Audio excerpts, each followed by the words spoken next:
The mystery behind. This 1923 family photograph remained unsolved for generations until now. The afternoon sun filtered through the tall windows of the Chicago Historical Society's archive room, casting long shadows across the polished wooden tables.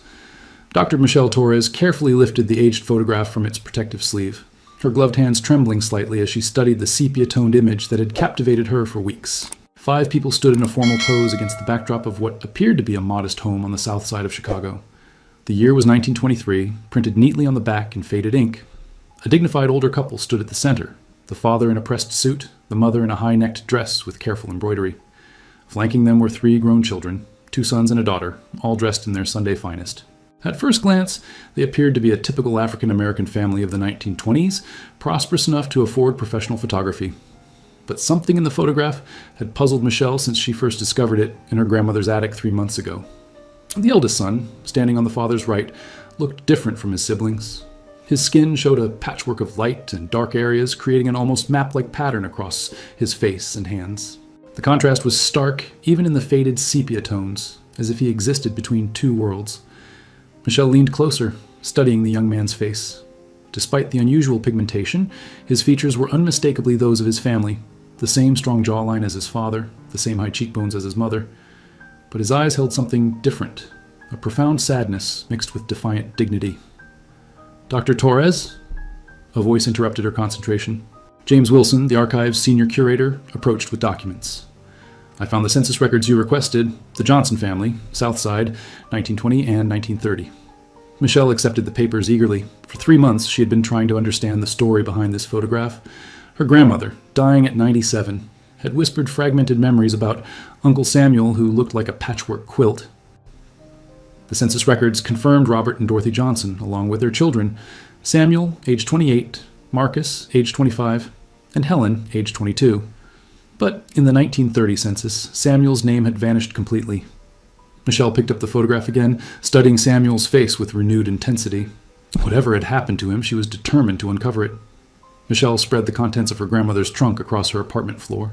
Letters, newspaper clippings, and faded receipts formed a mosaic of the Johnson family's life in 1920s Chicago. The autumn wind rattled the windows as she worked late into the night. She picked up a brittle envelope postmarked June 1924.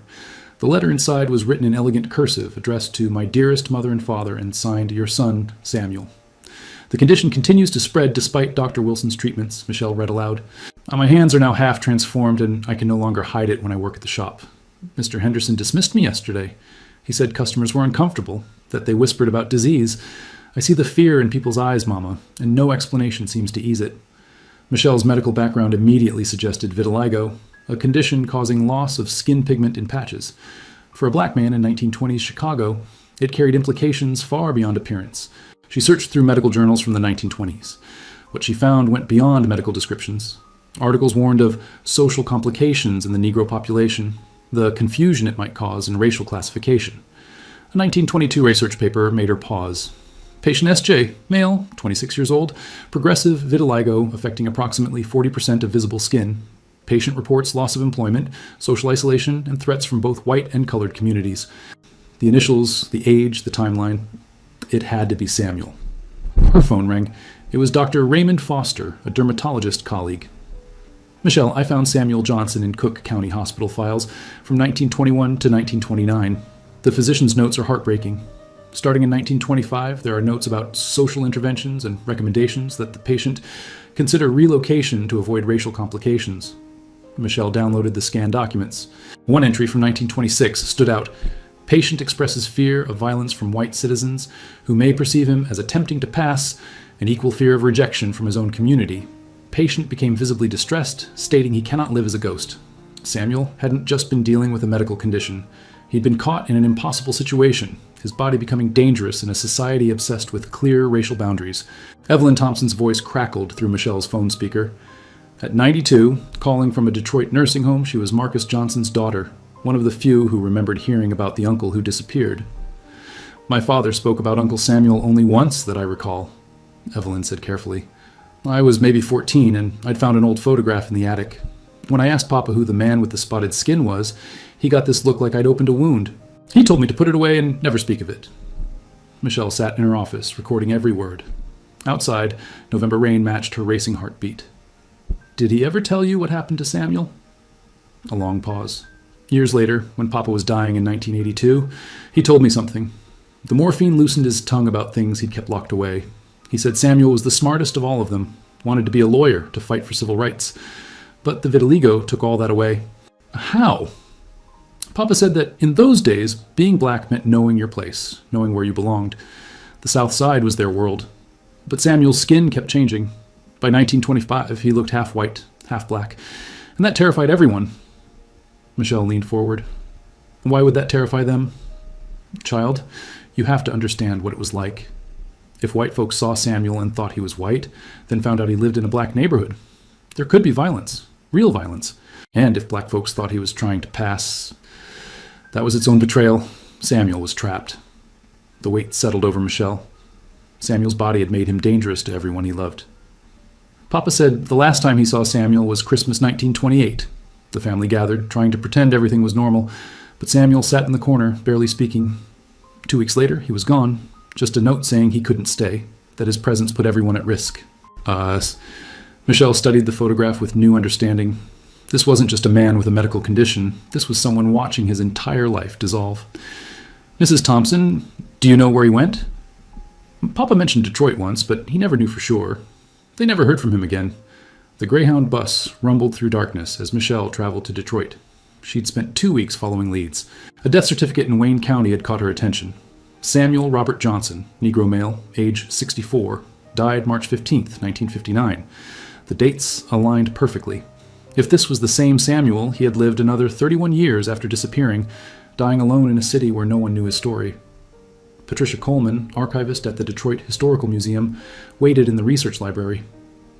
"After you called, I started digging through Ford Motor Company employment records. I found this."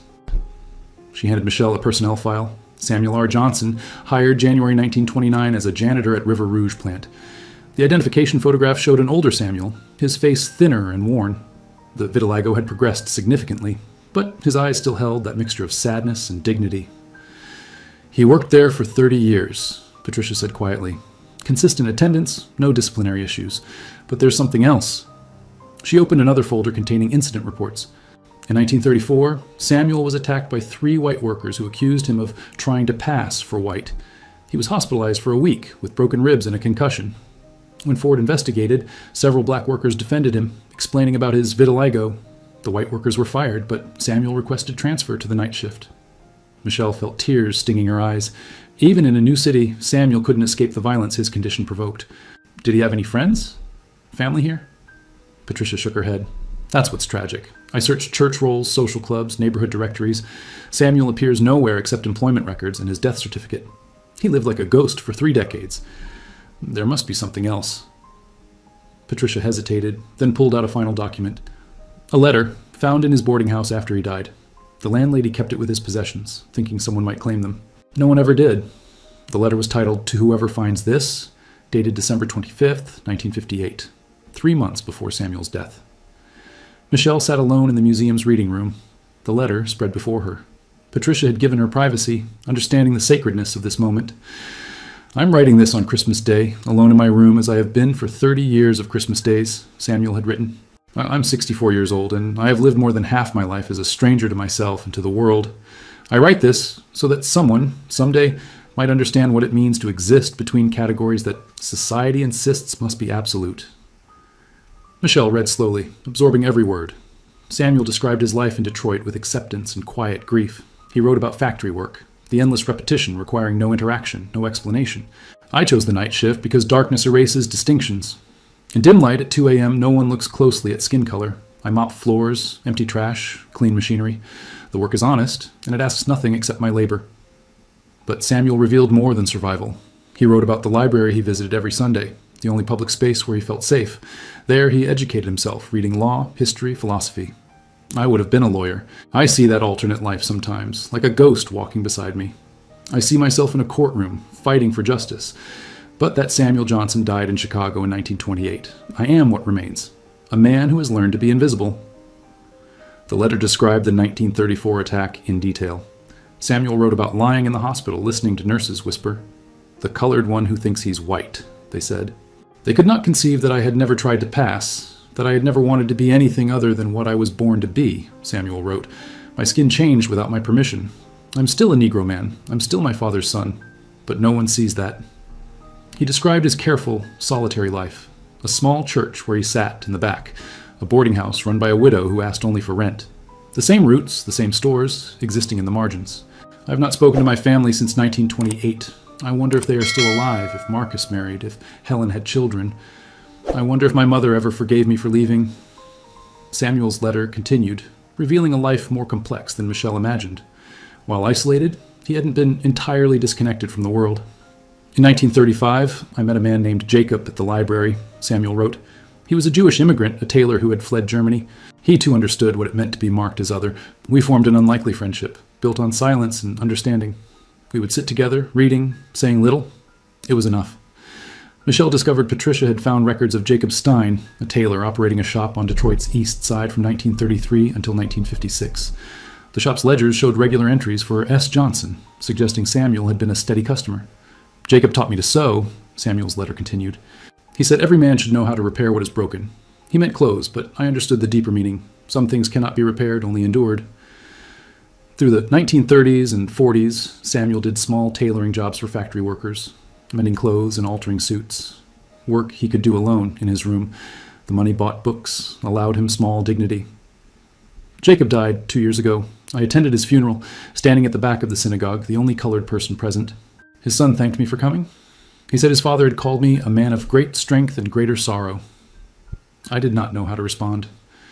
The letter revealed another relationship with Dr. Thomas Wright, one of Detroit's few black physicians. Samuel had begun seeing him in 1940, not for vitiligo treatment, but for general care and something deeper. Dr. Wright has become a confidant. He is the only person who knows my full story. He has urged me to reconnect with my family, offered to help. But I cannot. Too many years have passed. I would be a stranger now.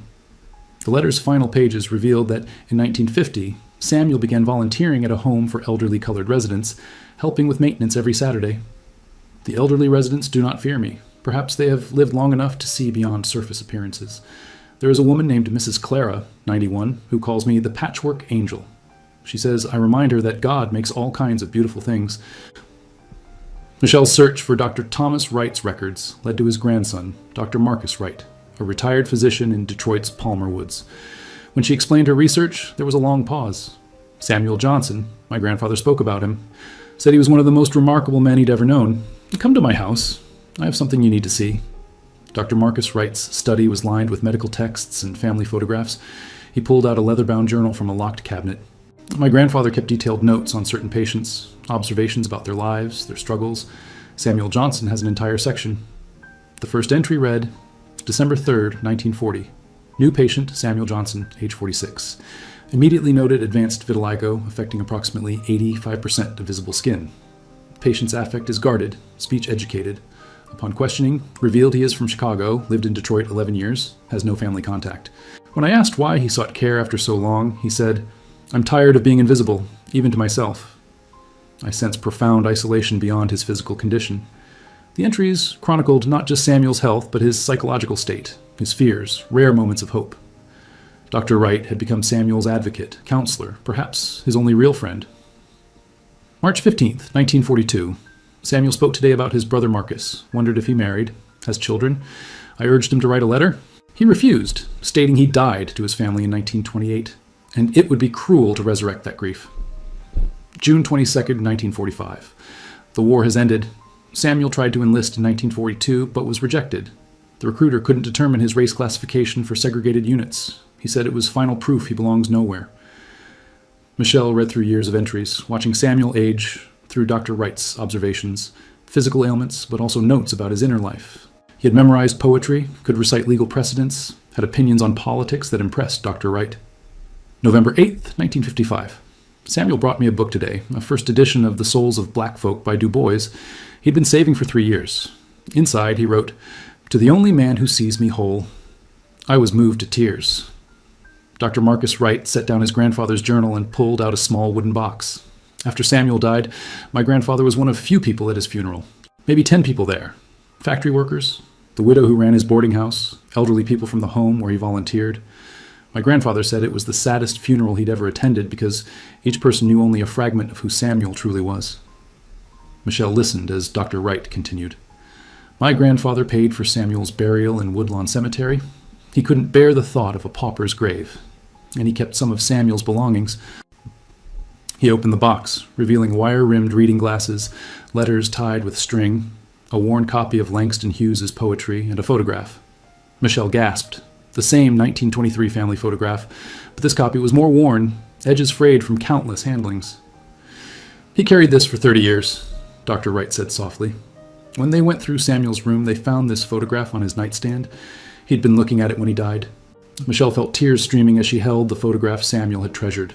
On the back, in faded pencil, Papa Robert, Mama Dorothy, Samuel, Marcus, Helen, Chicago, 1923, the last time we were all together. Dr. Wright handed her the letters. These are letters Samuel wrote but never sent, all addressed to his family in Chicago. My grandfather found them in a drawer, decades worth of unsent correspondence. He had no way of finding Samuel's family, and Samuel made him promise never to contact them. So he kept them, hoping someday someone would come looking. Michelle carefully untied the string. They were dated sporadically, 1929, 1933, 1940, 1947, 1955. Each began Dear Mama and Papa, or Dear Marcus and Helen. A letter from 1933. Dear Mama, I wonder if you still make those butter cookies every Christmas. I can smell them in my memory. I work at the Ford plant now. It's honest work. I think about you every day. I hope you can forgive me for leaving. From 1947. Dear Marcus, I wonder if you have children now. I imagine you're a good father, patient and strong like Papa. I would have liked to be an uncle, but that life wasn't meant for me. Michelle returned to Chicago with copies of Dr. Wright's journal, Samuel's unsent letters, and the photograph that had accompanied him through 3 decades of exile. She felt the weight of responsibility to tell Samuel's story truthfully to honor his memory. Her first call was to Evelyn Thompson. Mrs. Thompson, I found him. I found Uncle Samuel. Silence, then a sharp breath. He's been found? He died in 1959 in Detroit. But I found his story. I found letters he wrote to your father, to his parents, to his sister. He never forgot you. He never stopped being part of the family. Michelle spent the next hour telling Evelyn everything. When she finished, the elderly woman was crying. My father died not knowing what happened to his brother. He carried that grief his whole life. I wish I could tell him that Samuel was okay, that he survived, that he never stopped loving us. I think your father knew, Michelle said gently. On some level, he always knew. Over following weeks, Michelle pieced together the complete picture. She contacted the nursing home where Samuel volunteered and found records of 8 years of faithful service. She tracked employment records, showing his 30-year Ford tenure. She found library cards, evidence of an active, curious mind that never stopped learning. Most significantly, she found Samuel's grave. Dr. Wright had paid for proper burial. The headstone read, Samuel Robert Johnson, 1894-1959, a man of dignity. No other markers, no indication of family, no flowers in 60 years. Michelle stood at the grave on a cold February morning, looking at the weathered stone. She thought about the young man in the 1923 photograph, standing proud beside his family. You're not forgotten anymore, she said aloud. I promise you that. She had arranged for Evelyn and other Johnson descendants to travel to Detroit. They would hold a memorial service, finally acknowledging Samuel, claiming him as their own. But first, Michelle had one more discovery. Dr. Wright's journal mentioned Samuel kept a personal notebook. The landlady had given it to Dr. Wright, but it wasn't in the box. Michelle called Dr. Marcus Wright. The notebook? Do you know what happened to it? A pause. My grandfather left instructions. If anyone came looking for Samuel's story, we should give them the notebook. Come back to Detroit. The notebook was leather-bound and small, designed to fit in a pocket. Dr. Marcus Wright handed it to Michelle with ceremonial care. My grandfather read this after Samuel died. He said it was the most profound thing he'd ever read, a testament to human resilience and dignity. Michelle opened the notebook with trembling hands. Unlike the unsent letters, this was clearly private, Samuel's most intimate thoughts. The first entry was dated January 15th, 1929. I am in a new city, and I am already exhausted by the pretense of newness. I'm not new. I'm not starting over. I am simply continuing to exist in a different location, carrying the same burden. But perhaps here I can find some measure of peace. The entries chronicled Samuel's first years in Detroit, struggling to find work, seeking night employment, constructing a life in the margins. But they also revealed something extraordinary, Samuel's intellectual life. He wrote about books he read, offering detailed analyses of philosophy, literature, politics. He recorded thoughts on the Harlem Renaissance, the Great Depression, fascism in Europe. These were thoughts of a brilliant mind denied its proper outlet. March 1933. Read today that Roosevelt has been inaugurated. His New Deal promises hope for many, but what hope for men like me? I am neither one thing nor another. I cannot benefit from programs for Negroes because I do not look the part. I cannot access opportunities for whites because I am not truly white. I exist in between, and in America there is no in between. As Michelle read through decades, she watched Samuel age, watched initial hope give way to acceptance to philosophical wisdom about his place in the world. June 1950. Began volunteering at the home for the elderly. Mrs. Clara called me an angel. I am no angel, but perhaps I can be of use. Perhaps this is my purpose, to serve those who, like me, have been pushed to the margins. The most powerful entries came from Samuel's final year, his handwriting shakier, thoughts more reflective. October 1958. I am 64, and I have lived 2 lives. The first ended when I was 34. The second has been a half-life, but I do not regret it. I made the choice that protected my family. Love sometimes looks like absence.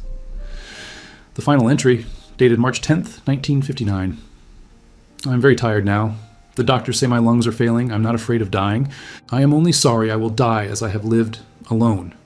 But perhaps in death I can finally return to my family. Perhaps in whatever comes after, there are no categories of skin color, no exile for those whose bodies refuse to conform. Michelle closed the notebook, overwhelmed. She sat in Dr. Wright's study for a long moment. "Thank you," she finally said. "Thank you for keeping his story safe." 3 days later, Michelle stood in Woodlawn Cemetery surrounded by 20 Johnson family members. Evelyn Thompson, wheelchair-bound but clear-eyed, had come. Marcus's and Helen's descendants had traveled from across the country. Michelle had arranged for a new headstone. Samuel Robert Johnson, 1894-1959. Beloved son, brother, uncle, scholar, worker, servant. His absence was not abandonment. His silence was not indifference. His exile was love's sacrifice. She read from Samuel's notebook, sharing his words with a family that had never stopped being his. She told them about his unsent letters, his work at Ford, his volunteer service, his friendship with Dr. Wright. When she finished, Evelyn spoke. "Uncle Samuel, we never forgot you. My father spoke your name until he died. Your mother grieved for you every day. You were never erased from this family, and now we reclaim you fully. Welcome home." The family placed dozens of bouquets, transforming the plain plot into a garden of remembrance. They sang hymns Samuel would have known. Michelle donated Samuel's notebook, letters, and photograph to the DuSable Museum of African American History. She worked with curators to create an exhibition about his life. The exhibition opened 6 months later, titled Between Worlds, The Life of Samuel Johnson. It featured the 1923 family photograph, enlarged and prominently displayed. Samuel's story was told in his own words. On opening night, Michelle stood before the photograph with descendants of all 3 Johnson siblings. The mystery had been solved, but the solution brought no satisfaction, only profound sadness for a life lived in unnecessary exile and deep admiration for the man who endured it with grace. But there was also restoration. Samuel Johnson was no longer a whispered secret, no longer a name erased from records. He was fully realized, his story told, his dignity restored. He would have been proud, Evelyn said, looking at her uncle as a young man, not of the suffering, but of this being remembered, being known, being loved across time. Michelle nodded, thinking about all the other Samuel Johnsons in history, people whose stories had been lost. She made a silent promise to keep searching, to keep telling these stories.